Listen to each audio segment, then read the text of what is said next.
Vous vous lancez dans la lecture audio de l'analyse littéraire de Profession du Père, célèbre ouvrage de Sorge Chalandon.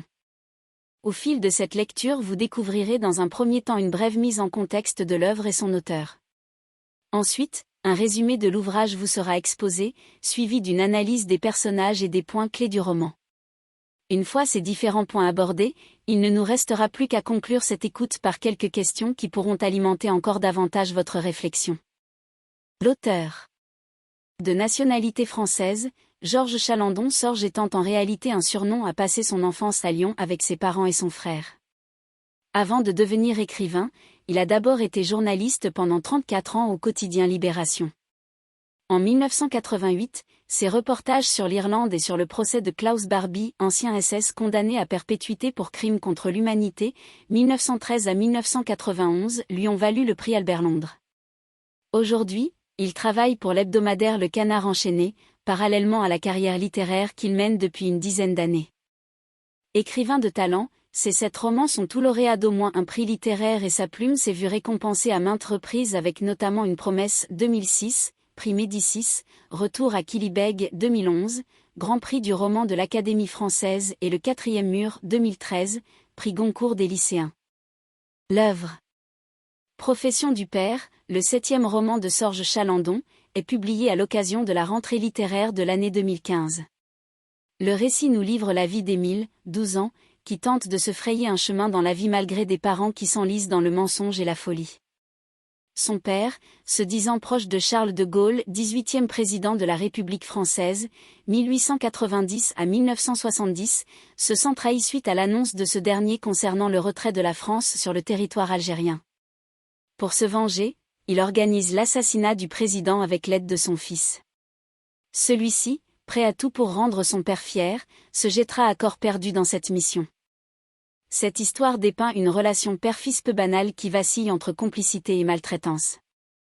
Lauréat du prix du style 2015, le roman a la spécificité d'être basé sur la vie de l'auteur qui, grâce à son écriture, s'est enfin libéré du traumatisme de la recherche du père. Résumé. Profession du père. Une question banale qu'Émile s'est vu poser à chaque rentrée scolaire et à laquelle il n'a jamais pu répondre, il s'habituera à déclarer « sans ». Le personnage principal, âgé de 12 ans seulement, retrace sa vie marquée par un père atteint de folie qui prétendra être parachutiste, agent secret, judoka, pilote d'avion, facteur ou encore et surtout conseiller du général de Gaulle. Le quotidien dans la solitude. Si la ville où la famille Choulan habite n'est jamais réellement citée, le lecteur comprend au fil des pages qu'elle vit à Lyon dans un appartement vieillot où le père, André Choulan, ne laisse entrer personne. Émile est un petit garçon ordinaire.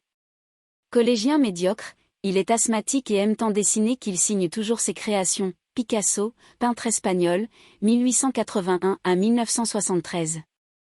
La mère, soumise mais aimante, accepte tout ce que son mari décide, si bien que lorsqu'il la force à dormir sur le palier, elle s'y résigne. André, fou et colérique, insiste sur le fait que chaque objet lui appartient personnellement et n'hésite pas à recourir à la violence sur sa femme et son fils s'ils osent y toucher. S'attribuant tous les mérites possibles des personnalités médiatiques et d'autres issues de rêveries, il prétend notamment avoir été un personnage influent auprès du général de Gaulle avant le putsch d'Alger de 1961.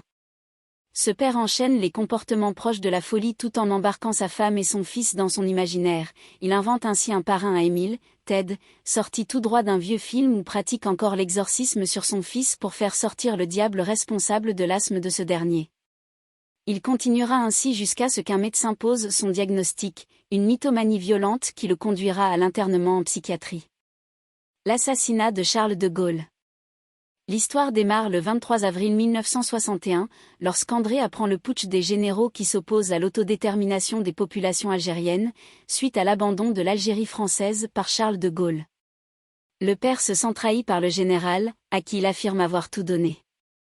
Selon ses dires, c'est lui qui a, par exemple, suggéré le nouveau franc et écrit plusieurs techniques de guerre que le président a ensuite reprises à son compte. Tout en regardant le journal télévisé avec sa femme et son fils, il projette l'idée d'organiser la résistance, de faire vivre l'OAS, organisation armée secrète, et de soutenir les généraux putschistes.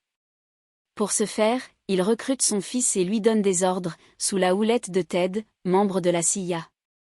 Ce dernier, si fier... Nous espérons que vous avez apprécié cet aperçu. Pour continuer à écouter ce livre audio sur Google Play Livres, utilisez le lien dans la description de la vidéo.